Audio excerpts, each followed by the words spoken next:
Halo, Assalamualaikum Solih-Solihah. Gimana kabarnya hari ini?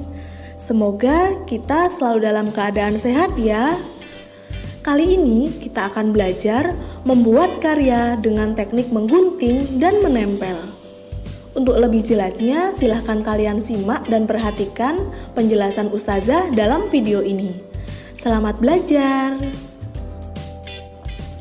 Oke, sebelumnya, ingatkah kalian tentang teknik menggunting atau teknik potong dan teknik menempel? Ustazah jelaskan lagi ya. Teknik menggunting atau potong dan menempel merupakan teknik membuat karya seni atau kerajinan tangan yang diproses dengan cara dipotong atau digunting dan ditempel sedemikian rupa hingga menyerupai bentuk-bentuk yang diinginkan. Dari sini bisa dipahami ya.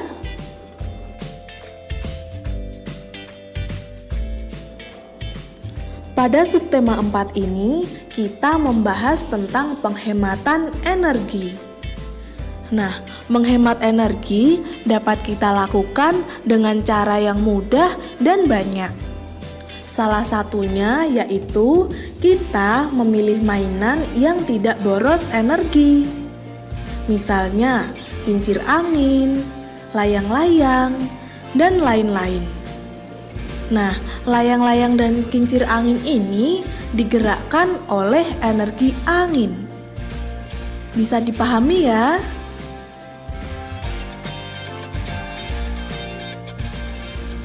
Selanjutnya adalah membuat karya dengan teknik potong dan tempel. Kita bisa membuat banyak mainan dengan teknik potong dan tempel. Silakan diperhatikan gambar yang pertama. Ini merupakan langkah-langkah membuat kincir angin. Kemudian kita juga bisa membuat layang-layang dan membuat balon udara. Tentunya ini menggunakan teknik potong dan teknik tempel. Kalian bisa mencobanya sesuai dengan kreativitas kalian masing-masing. Oke, itu tadi merupakan penjelasan tentang membuat karya dengan teknik menggunting dan menempel. Kita akan belajar tentang penghematan energi. Mendiskusikan informasi dari teks tentang penghematan energi.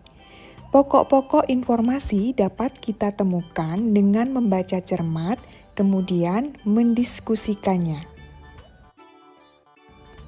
Dengan berdiskusi, kita dapat bertukar hasil bacaan dengan teman diskusi sehingga informasi yang kita dapat semakin banyak. Ya anak-anak, kita akan membaca teks bacaan yang ada di sini ya. Sekolah merupakan tempat belajar utama bagi pelajar. Kegiatan belajar di sekolah memerlukan energi listrik yang cukup besar. Siswa, guru, staf administrasi, hingga penjaga sekolah menggunakan listrik setiap harinya. Penggunaan listrik di sekolah cukup besar sehingga diperlukan upaya penghematan energi agar sumber energi tetap tersedia. Informasi dari teks bacaan tersebut adalah penggunaan listrik di sekolah cukup besar sehingga diperlukan upaya penghematan energi agar sumber energi tetap tersedia. Menyusun cerita dari kata kunci. Setelah mendapatkan informasi dari teks pembelajaran sebelumnya, kalian dapat menyusun cerita dengan kalimat sendiri. Untuk dapat menyusun cerita, identifikasi terlebih dahulu kata kunci yang terkandung dalam teks yang telah dibaca. Setelah menemukan kata kunci, susunlah cerita dengan kalimat efektif dan kata-kata baku supaya ceritamu dapat dipahami oleh pembaca. Ya anak-anak, di sini ada 4 kata kunci yang harus kamu buat menjadi sebuah cerita. Kata kuncinya adalah boros, penghematan, listrik, dan energi. Ceritanya adalah sebagai berikut. Sekolah merupakan tempat belajar utama bagi pelajar. Kegiatan belajar di sekolah memerlukan energi listrik yang cukup besar. Penggunaan listrik di sekolah cukup besar sehingga diperlukan upaya penghematan energi agar tidak boros dan sumber energi tetap tersedia.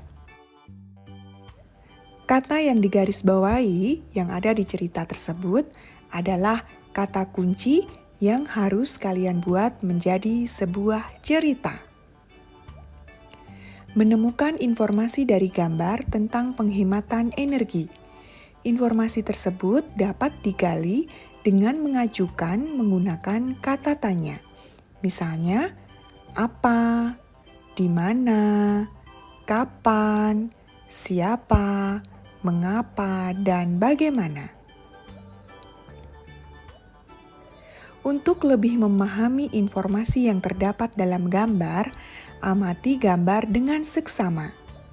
Ya anak-anak, di sini ada gambar, kalian bisa memahami informasi yang terdapat dalam gambar dengan membuat pertanyaan.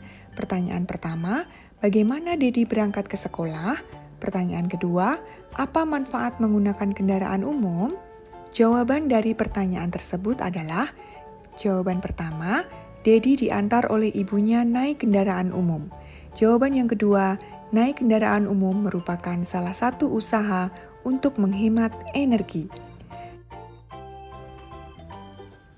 Catatlah informasi yang terdapat pada latar belakang gambar. Perhatikan secara detail setiap bagian gambar supaya memperoleh informasi yang utuh. Menuliskan informasi dari teks tentang menghemat energi. Pada pembelajaran sebelumnya, kamu telah mengetahui pentingnya penghematan energi dan cara menghemat energi.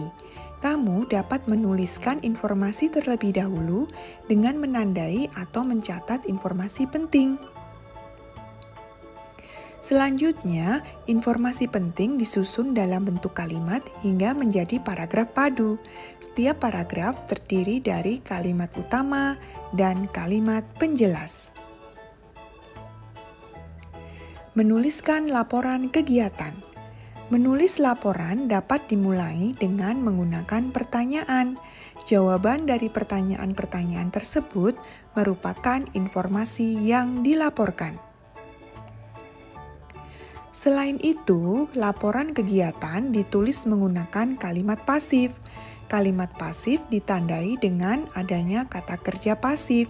Contohnya, kata ditutup merupakan kata pasif dari kata aktif menutup. Nah anak-anak, sekarang kita akan membuat laporan kegiatan penghematan energi. Dalam laporan kegiatan, yang pertama kita tulis yaitu waktu dan tempat. Untuk waktu dan tempat, kalian sesuaikan dengan waktu dan tempat kalian masing-masing. Untuk waktu dan tempat yang ada di sini sebagai contoh saja ya. Kemudian, kegiatan yang saya lakukan bisa kalian tulis kegiatan dalam penghematan energi. Misalnya yang pertama, keran air ditutup tepat setelah ember penuh. Yang kedua, mematikan televisi jika tidak ditonton. Yang ketiga, mematikan kipas angin jika tidak digunakan. Dan yang keempat, menyiram bunga dengan menggunakan teko penyiram. Menuliskan informasi dari gambar menjadi cerita berseri. Informasi dapat diperoleh melalui pengamatan pada gambar. Gambar berseri berisi urutan peristiwa yang membentuk sebuah cerita. Memperoleh informasi dalam gambar berseri dilakukan dengan mengamati setiap peristiwa dengan cermat. Hal yang perlu diamati dari gambar seperti tokoh, kegiatan, serta latar belakang waktu dan tempat. Setelah mengamati gambar, kamu dapat menuliskan informasi dari setiap gambar hingga membentuk urutan cerita. Nah, anak-anak, di sini ada gambar yang harus kalian tulis menjadi sebuah cerita. Gambar yang ada di sini terlihat ada anak sedang mencuci piring. Nah, dari gambar tersebut kita harus membuat cerita. Cerita yang akan kita buat kita beri judul Hemat Air. Setiap hari aku membantu ibu mencuci piring. Aku menggunakan air dengan bijaksana. Air keran aku matikan ketika piring sedang aku bersihkan dengan sabun. Ketika akan membilas, air keran baru aku nyalakan. Demikian penjelasan dari Ibu Guru. Terima kasih dan selamat belajar. Menghemat energi adalah kewajiban yang harus kita lakukan. Hemat termasuk sikap yang sesuai dengan pengamalan sila kelima Pancasila.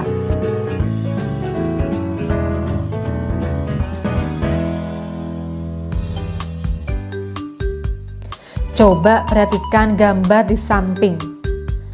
Anak pada gambar di samping telah melakukan pemborosan energi listrik. Ia menyalakan televisi, radio, lampu, kipas angin, dan keran air secara bersamaan. Boros sekali ya. Berperilaku boros berarti tidak peduli dengan orang lain. Selain itu, juga tidak peduli dengan alam yang kita tempati. Kita harus menegur dan memberi saran yang baik apabila melihat seseorang melakukan pemborosan. Anak-anak, kita memiliki hak untuk memanfaatkan energi yang tersedia di alam. Namun, kita juga memiliki kewajiban untuk menjaga ketersediaan energi di alam. Hak dan kewajiban harus dilakukan secara seimbang. Nah, berikut ini beberapa contoh hak yang kita peroleh berkaitan dengan energi. Menggunakan air bersih, memanfaatkan listrik, memanfaatkan bahan bakar minyak, menikmati udara yang segar, dan menikmati lingkungan yang bersih dan nyaman. Untuk memperoleh hak, kita harus melaksanakan kewajiban. Berikut ini beberapa kewajiban yang harus kita laksanakan berkaitan dengan energi. Menghemat penggunaan bahan bakar minyak. Mematikan lampu pada siang hari. Tidak membuang-buang air. Menjaga dan melestarikan lingkungan. Di sekolah, kita juga memiliki hak dan kewajiban loh. Secara umum, kewajiban seorang siswa di sekolah antara lain mengikuti seluruh kegiatan sekolah, mematuhi tata tertib di sekolah, memelihara seluruh fasilitas sekolah, dan menaati perintah guru. Sedangkan hak siswa antara lain memperoleh ilmu dari guru, menggunakan fasilitas sekolah, mendapatkan perlindungan selama berada di lingkungan sekolah, dan memperoleh bimbingan dan konsultasi dalam mengatasi masalah di sekolah. Oke anak-anak, demikian pembelajaran hari ini. Semoga bermanfaat ya. Sampai berjumpa pada video pembelajaran berikutnya. Selamat belajar!